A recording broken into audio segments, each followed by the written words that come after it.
Welcome, I'm Tom Loucks, Wisconsin Rapids Community Media Coordinator for the City of Wisconsin Rapids. And thank you for joining us on Making Connections. And today, my guest is Marty Quarters, Wisconsin Rapids RiverKings GM and coach. Thanks for coming. Thanks for having me. Alrighty, we're going to get to know him quite a bit better. He's been doing this for quite some time, and we're going to get to know a lot about what hockey really is about and why it's so popular in this area. And I'm going to turn it right over to him, and he's going to just start way back at the history of when maybe he was a kid, and tell us about your family maybe a little bit, and your son I know is a player. So I'm going to turn it right over to you and listen to what you have to say. Thanks for having me, and honored to be here in Wisconsin Rapids, and really excited about our team this year, and we're really excited about living in this community and how it's been a great match for us. And it's been a long journey of getting to Wisconsin Rapids, and I always talk to my team. I relate things back to the Spencer Johnson book of Who Moved My Cheese. Things happen in life, and you can be happy with them, the outcome of them, but they might not be exactly the path you thought you were going to take. And I guess in coaching that happens a lot of the time, and I've been fortunate enough to find a good home and a good community and a good owner, and I've been coaching for 25 years, and it led me to Wisconsin Rapids. All right.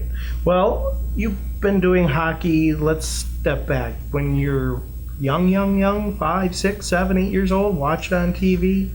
Yeah, I actually was a late starter. I wanted, my best friend lived around the block, and he was already like a neighborhood all-star, and he ended up playing in the NHL and won a Stanley Cup, and I learned a lot from him. His name was Michael Hartman. And we played all sports together. It's all we wanted to do. And we went to 2 different school districts, but we lived a block from each other, and which was kind of neat in a way because we could meet up after school and do our thing. And he was already playing hockey. I wanted to play when I was 8. I had climbed on a garbage can. It fell back and broke my foot. Mm-hmm. So you can kick a kickball really far with the cast, I found out. But it pushed me back another year. So after begging and pleading, a couple other kids played hockey in the neighborhood. We played street hockey. My family finally let me play when I was 9 years old. And so I was kind of a late starter. My first year was an ankle bender, trying to figure it out. I remember seeing my team picture, and it looked like I had scuba gear on, nothing fit right. And then my second year, I worked really hard at it. It's all we did, and kind of came into my own. And then by my third year, I was playing travel hockey, and we used to go to hockey school and hockey camp in Cooper.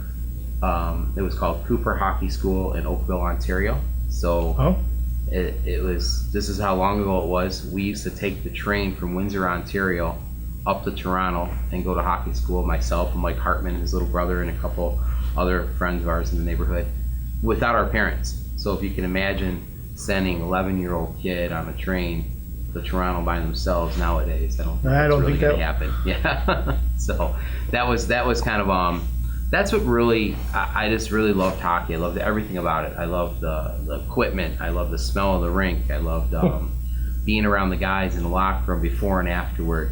We played nonstop.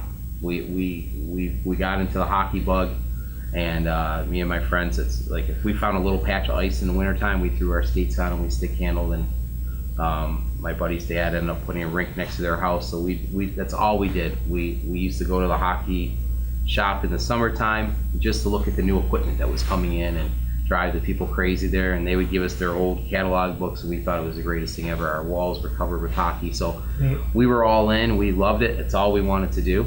We played baseball in the summertime too, but hockey was our main thought. Yeah. Well, hockey goes so much longer than it used to. The NHL, it's like an ongoing, a lot of it maybe has to do with when I was younger and I was in hockey as well. Most of it was outdoors. I don't know about you. We played outdoors, and there was no indoor. I remember how cold it was, and going to Black River Falls, and played around this area quite a bit when I was a kid. Yeah, Robinson Park still has the outdoor rink right by where I live now. So. Oh wow. I didn't know that was there. We were walking our dog one day when it warmed up a little bit, and saw there's a rink there. And John Egge told me that's his dad used to do the wood around there and kind of help keep it up, and that's where they used to play before they built the rink 25 years ago. Oh, neat. That was No, I didn't know if there was a rink that was outside the current rink there. the boards are only about that high, but Okay. they flood it and they got nets in the warming area. Well, kind of fun. Yeah. Something different. So yeah, you had a chance, just to step back, what was the equipment like? Was it different than it is today? I know we all think about the masks on the goalies years ago. I like to watch some of the 70s. These guys with no masks. What was up with that? It's funny. We used to play in in Mike Hartman's basement. He had lines painted and a net down in the basement, and we used to put on this mask that looked like Ken Dryden's mask. And you probably had more protection if you didn't wear the mask, but we thought it looked cool wearing net in there, taking balls to the head and stuff like that. And that's all we wanted to do. We'd watch hockey night in Canada, and we would go out and play. And equipment has changed. Like, I remember when I first started, I had the metal blades. Oh. And then I was one of the first kids in the area that I had clear see-through tip blades, and everyone thought that was really cool. I used to get I wore a pair of skates that were called Ruse. They were handmade out of Kitchener, Ontario. So, but yeah, we used to go over to across the bridge to Windsor to buy hockey equipment because it was cheaper. The dollar was cheaper, and equipment was cheaper. But yeah, equipment has really changed. The things that have changed the most are the sticks, because now they're the one-piece sticks. You used to buy a wood stick, and you knew you were going to get 2-3 games out of it. It was $20. Now these sticks are $200, $250. Whoa. And they're making. That's how equipment companies are staying in business because of these sticks. So $250, and they don't break anymore, or they break. They break. Yeah, they break. Okay. Sometimes you can get a warranty, and if it breaks within a month, you can send it back. But a lot of these sticks, if you get a deal on a stick, it's a pro stock, and they break it, you're out $200, $250. Wow. We get them for like $100 as a team deal, but still. Well, I remember buying those things for $10, $15 years ago, but yeah, they used to have them in the bucket, at Canadian Tire in Canada. When you're pumping gas, you buy a stick. But I'm trying to remember some of the names. Sherwoods. Yeah, we call them Sure Breaks because they always Sure Breaks. I think I had a Sherwood. I had Kristins were big probably around here. Remember that? I had a silver fiberglass or something like that one time. Yeah. I think they're still in my parents' rafters. Yeah. Yeah. I have a couple of them. That's probably the Gretzky Easton. Yeah. So well, I'm 80s, late 70s. So wherever you can kind of push that, and that's where it is. That's when I played it. The mites and the bantams. I enjoyed that traveling. I was on a traveling team. Yeah, it's fun when you at that age. It's really wing. Fun. Yeah, I played all the way up to high school, and then that was it. So I didn't go into the high school team. Just stayed on the general part. I think it was back then Parks and Rec. Yeah, how that worked. And that's what's kind of happened, where kids are getting so specialized in sports nowadays, which I don't think that's really a good thing. I understand that if you have ability and you really have a focus on one sport, it's good to train really hard in that sport. But I think all the other sports bring a lot to the table and helping you be the best you can be in what you choose. And I think being well-rounded and having balance in your life is the key, regardless if it's sports or just whatever you choose to do. Well, hockey's been a part of your life from really beginning. Yeah. And now more than ever, right? Let's take us up a little bit further past your childhood. Let's talk maybe past high school and college. You're still interested in it at that time? Did you go into school later on? Wanting to be a coach? It was interesting. I with my best friend being one of the top players in North America growing up, it made me look at hockey very realistic, where I loved it, but I was better at baseball. So I kind of focused a little bit more on baseball in high school, and I had an opportunity to go to Ferris State and play college baseball, and I did that for one year. And but hockey was always my true love. I always still played. And then with my buddy being 19 years old in the NHL, and getting to spend time with him and seeing everything he went through. We were just kids. He moved away and played in Canada, and then he went, and just to see the change and the professionalism on how to act and how to carry yourself made me even more motivated to get back into hockey. So kind of what happened is I got out of hockey. I had a tryout in the East Coast League in Erie, Pennsylvania, and then I came home. That didn't work out, and I wasn't going to go back to school, and my brother had bought a liquor store in Dallas, Texas. So I went to Dallas, Texas, and I worked 61 hours a week for 3 years, and it really taught me what it meant to work, and it taught me I want to go back to school. Yeah. And then my buddy visited me in Dallas after his season in Buffalo, and we decided to do a hockey school in Dallas, Texas. And it's just getting on the ice again and doing something that we grew up loving. It just felt really natural to me. So I was moving back to Detroit, and I was gonna go back and finish school and get a teaching degree and go into teaching. And then we had a hockey school in Detroit too, and I was kind of running the on ice stuff. And at the end of the hockey school, one of the parents came up to me and said, "You seem to be really good at this. You seem to really have passion for it. The kids really like you. You can demonstrate all that good stuff." And my brother-in-law coaches a team in Detroit, and he just lost his assistant coach. Maybe you can work for him, and you might want to help him coach. So that's how I got into coaching. That gentleman's name was Mike Pomish, and he had a son that played, and we were like a renegade AAA team in Detroit, but we were really good.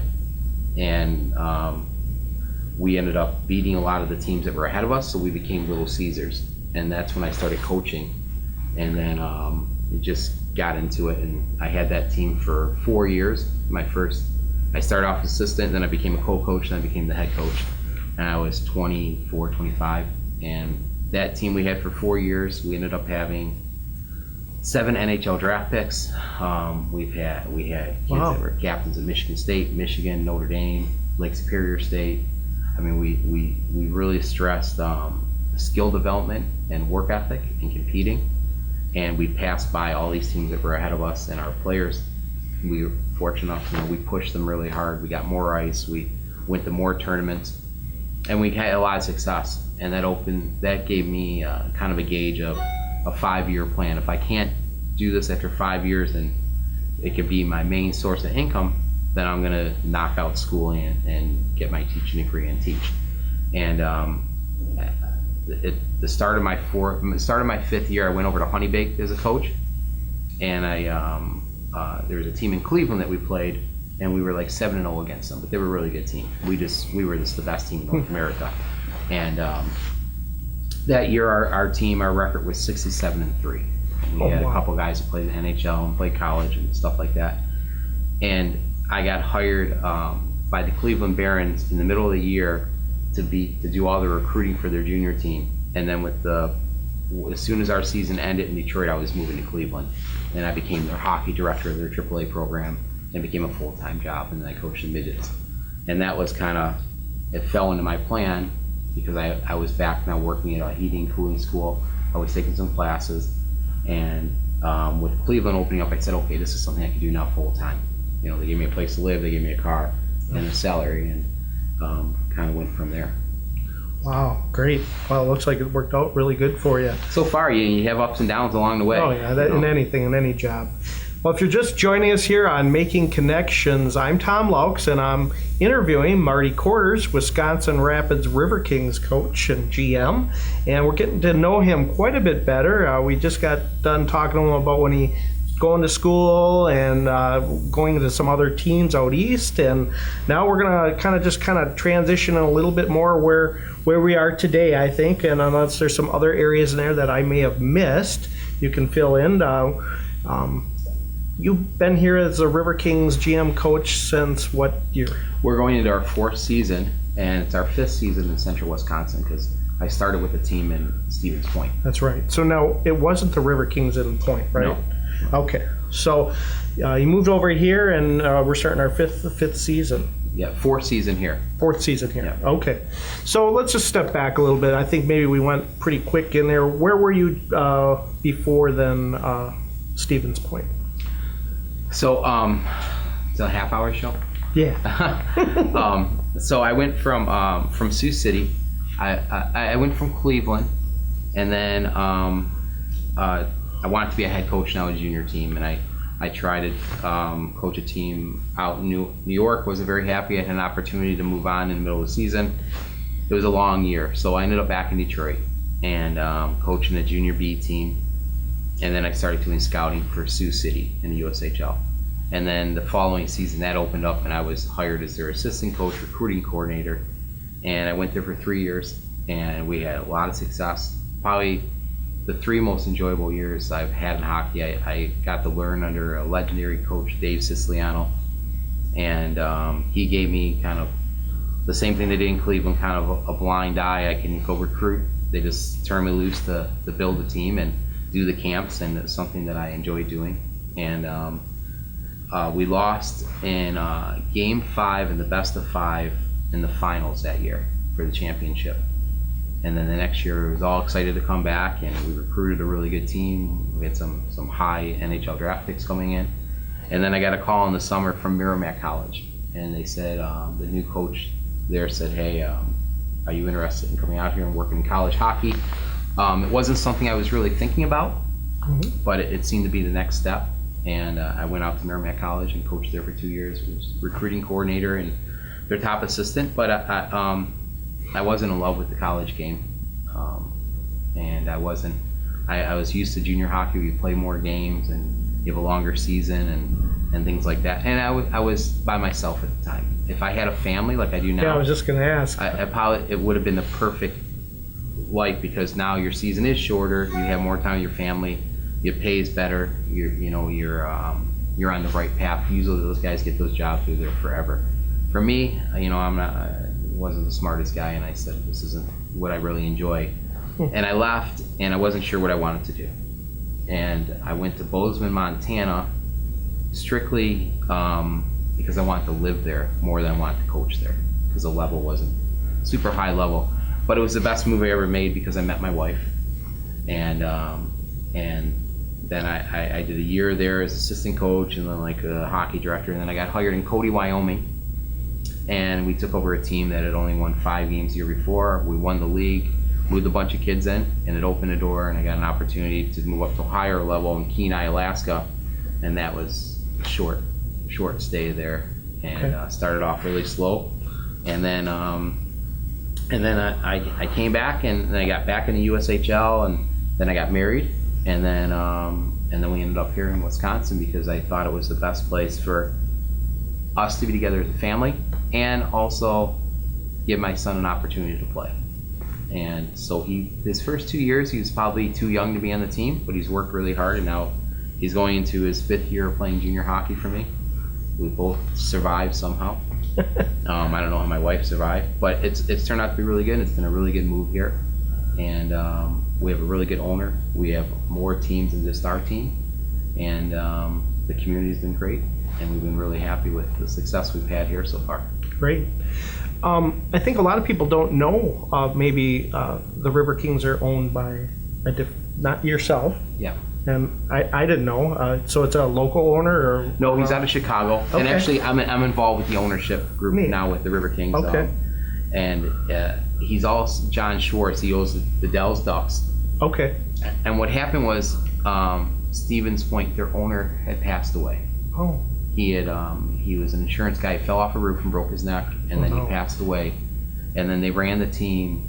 They had another gentleman run the team for a year, and then they were looking for an owner. So they called John Schwartz's name and asked him to take over the team for $1. And he incurred all their debt, because when the owner passed away, they didn't pay anything for a year. Yeah. So then I got the call in late August to come out here, because I was actually headed to Lake Placid, New York, and I was going to run a prep school, and their funding fell through, so I was kind of stuck. And you were here in Wisconsin? I was in Cheyenne. I was moving back to Montana. Okay. And I called up my friend, coach the Dells Ducks, Bill Zanaboni, and he just left to go back out east. So when I told him that I was heading to Montana, he goes, "You're heading the wrong direction. Lake Placid's east, And I told him what happened. He said, "Well, do you want to coach this team? Our owner just bought this team. They're having a hard time filling it. There's a lot of problems. Are you interested?" So that's how I ended up out here. It was kind of by a fluke. Okay. We got to Stevens Point. They had 13 players. They had 5 housing families. We had a bus that barely ran. We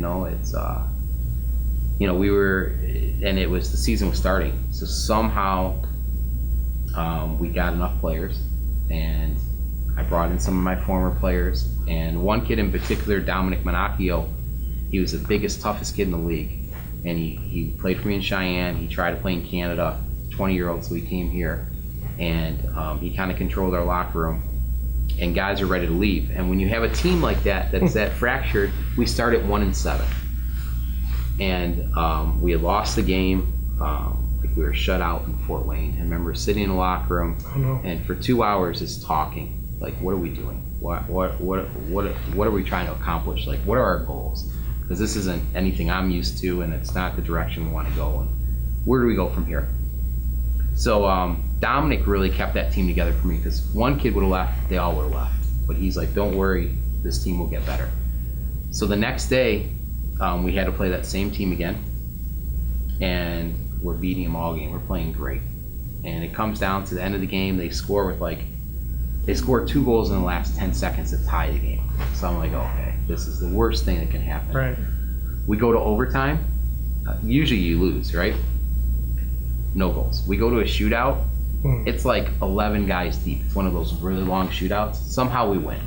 Oh, cool. And then we win our next 8 games in a row. And then from then on out, we went 30-6 for the rest of the year. And we got more players, and then we were a dominant team by the end. Now this is in Stevens Point, and it was only 1 year right there. Yeah. So we started 1-7. We ended up 31-13. Now, where did you guys play there? We were in the Minnesota Junior Hockey League. Okay, so that's a little different than what we're in now. Now we've broken away. So then our first year here, we were in the Minnesota Junior League. Okay. And we had a really good season. We were 32-7, and we missed out, finishing first by 1 point. And then we moved to the USPHL. Okay, so what's that stand for? United States Premier Hockey League. Okay. And that's kind of an Eastern-based league, and now they've got more teams now in the Midwest, and all of our teams are here, and now we have some teams out west. So we joined that league, and then we lost in overtime and playoffs that year to go to nationals. Okay. And then last year we had a really good team. And we won the league, and then we made it out to nationals. And this year we'd like to make the nationals again, and with the hopes of winning it. Now nationals out east? Yeah, in Boston. Okay. So is there a certain age group that can only be on this team, or can anybody play? 16 to 20-year-olds.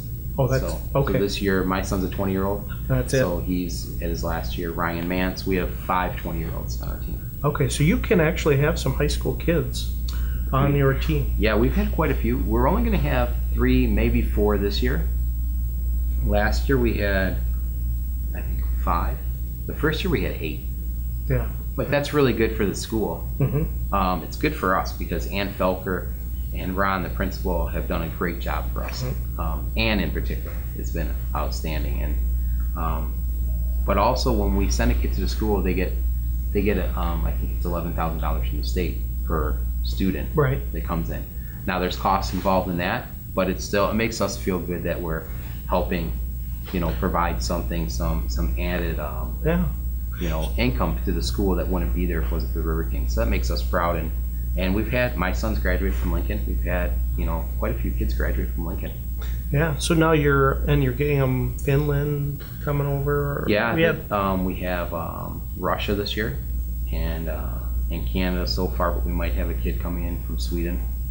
We've had Lithuania. We've had Czech Republic, and we've had Iceland as well. So do you do the recruiting, or do you have other people to look at these kids to know where they're at? I have some guys that help me a little bit, and how do you follow? How do you know? You just know because you have connections. You know these people. Yeah, through the years, Yeah, makes a big difference. Yeah. So and now we have a team that kids want to play for.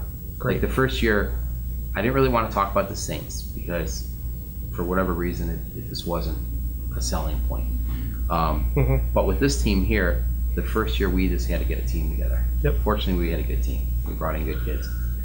Now we're a destination for kids that want to play. We're one of the top 4 or 5 programs out of 200 some teams where kids want to play. And that's great. And that's a lot to do with the community, the school, the rink, and the success we've had, the players we've had come through here. Great success. And they like the Rapids area and the people they stay with, the families. You guys do a lot of stuff out in our community. I see. Enjoy doing that, helping out, volunteering. It's a big part of what you guys do It's a big part of our identity. Yeah. So I just was going to talk a little bit more about the current team that is coming in. We don't want to give too much away because we do have a RiverKings show that's going to start up again. We've been doing that for the past several years. Yeah. With Milton and myself at times, and Art Nepgetsiktapen, and as well as my staff. But I believe we're going to be starting at the end of the month. But team ready to go?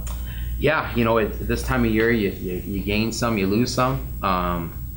We've had pretty much a full roster since June.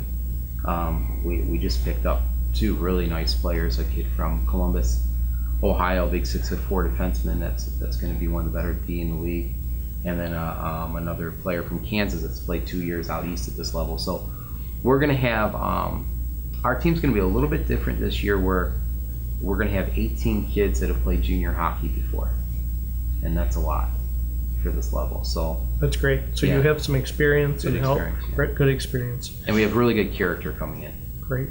When you're talking about the junior league, what's the next? Is there some levels after that maybe these kids, like your son, wants to continue his hockey career? Yeah, well, he's a 20-year-old, so he's looking at colleges now. So Okay. He's getting ready to go for a visit out to SUNY Canton in New York.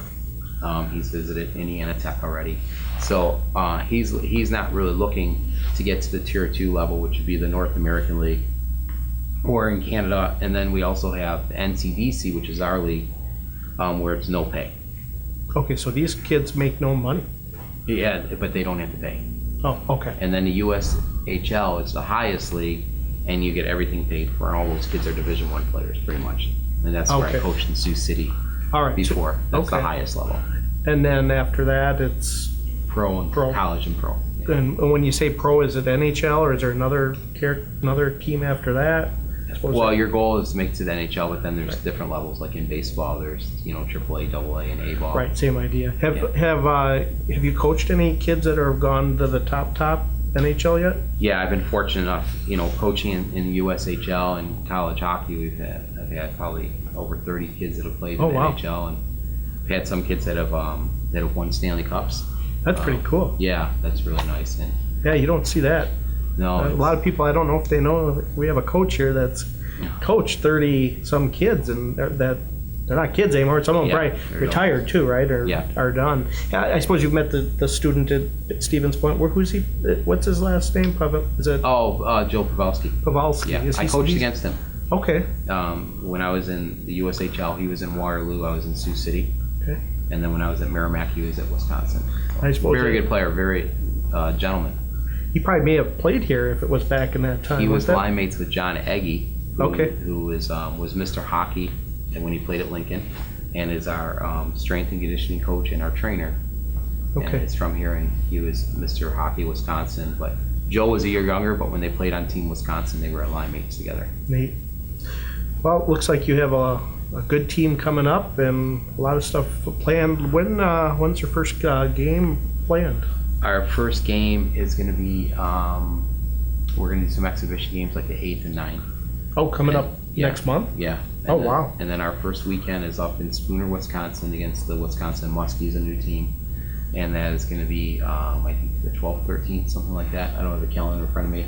And then we're at home the following weekend, the third weekend in September, and we're going to have our banner raising on Friday night, where we invited all our old alumni from the Saints and the RiverKings, and we're getting a huge response from former players that are, a lot of them are in college right now, playing college hockey. So they're all coming back, and they want to do like a fun alumni game on Sunday. So I'm in the process of working that out, and then we got our schedule's ready to be announced, and we do 3 showcases here, 2 in Chicago, 1 in Boston.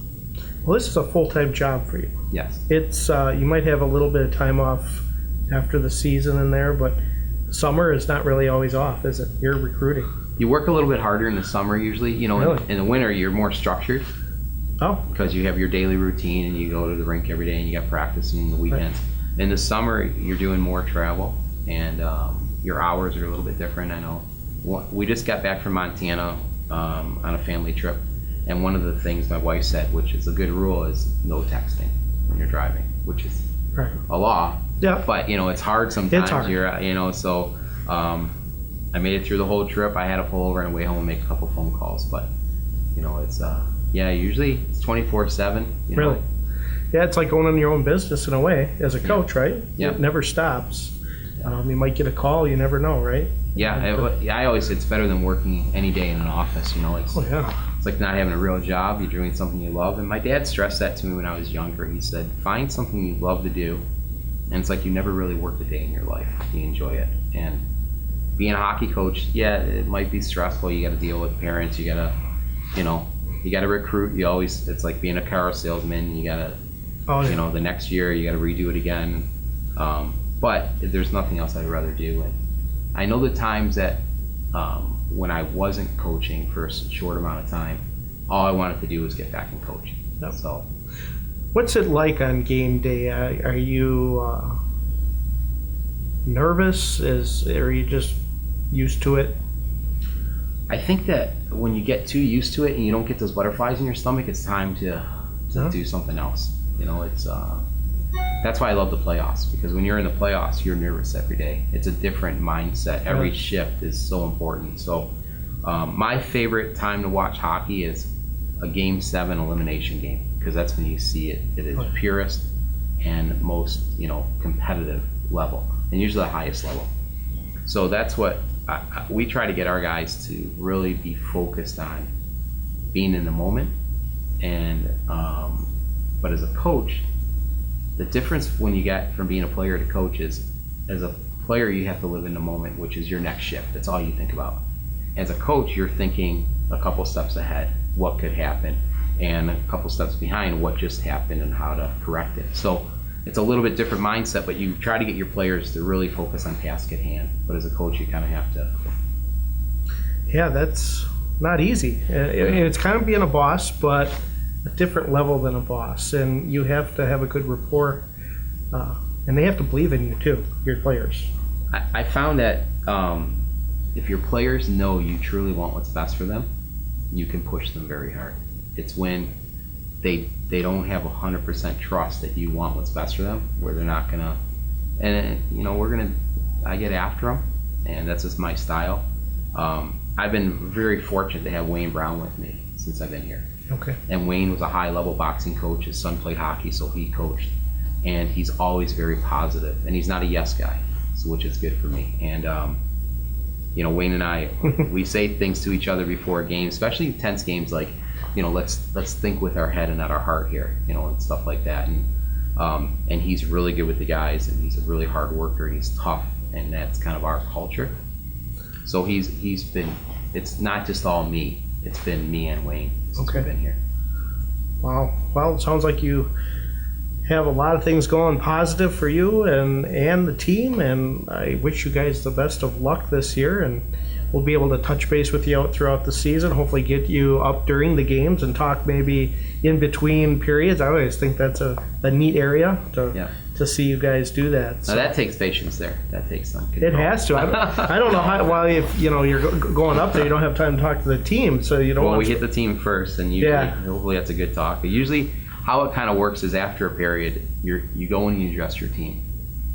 Now, if it's not going the way you want it to, that's when you kind of have to lay a stripe on them. But then we always come back in again, and even if it was a really good talk or it was a talk where you hit them between the eyes, you always want to send them back on the ice believing in themselves and being positive. So we talk to them once, then we go in and talk to them again with 6 minutes to go to get them back up and get their focus back in line and task at hand.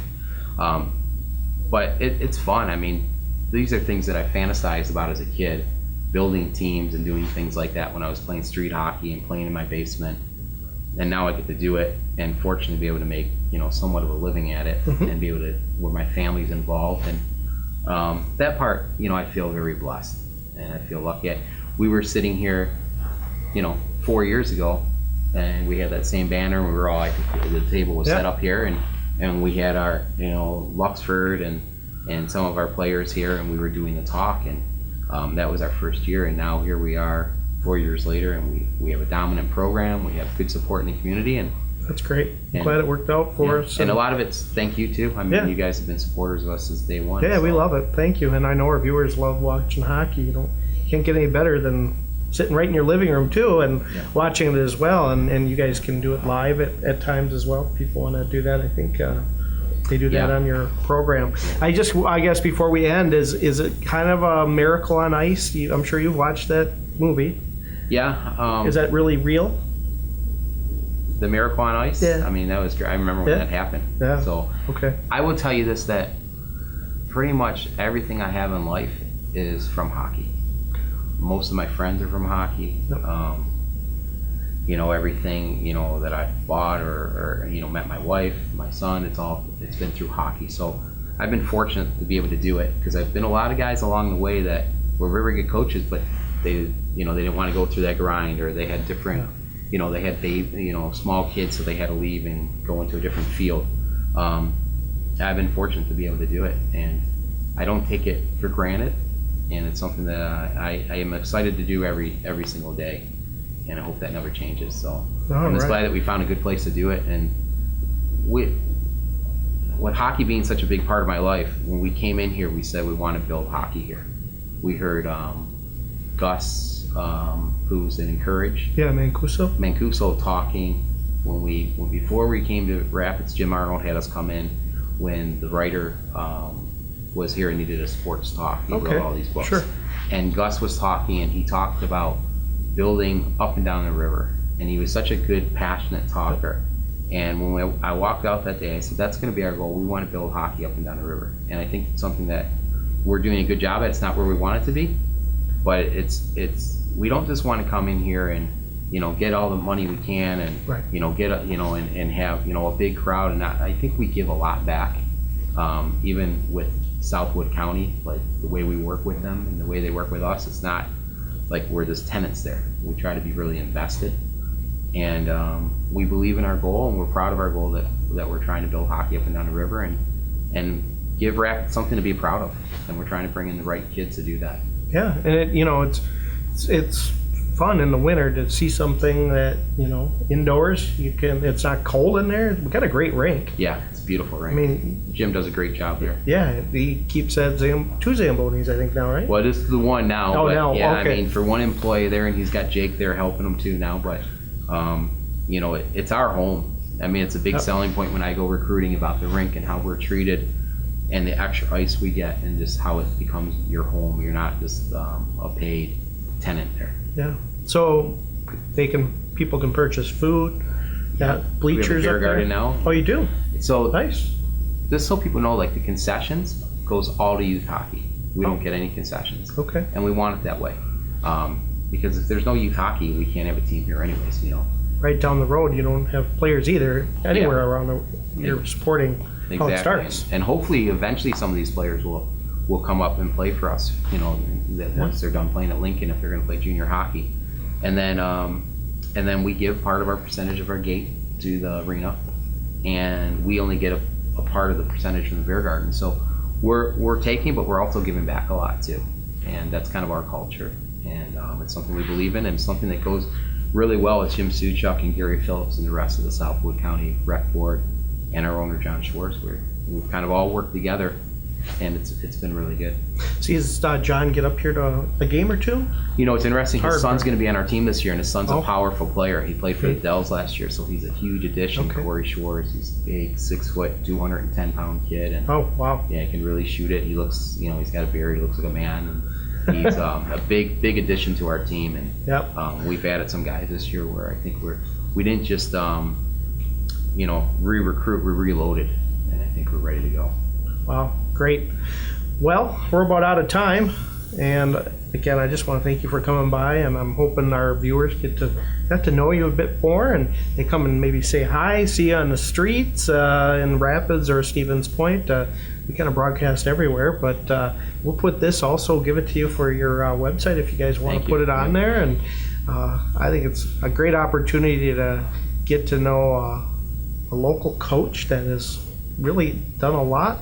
And you have traveled everywhere, looks like, in your earlier years. Yeah. And that's a lot of work. You weren't in one spot very long, but that's what it takes in this kind of a business. It's not you're there and then you're there forever. It took you to get to this point. So yeah, we're always trying to get up there, and it's funny how things change. Yep.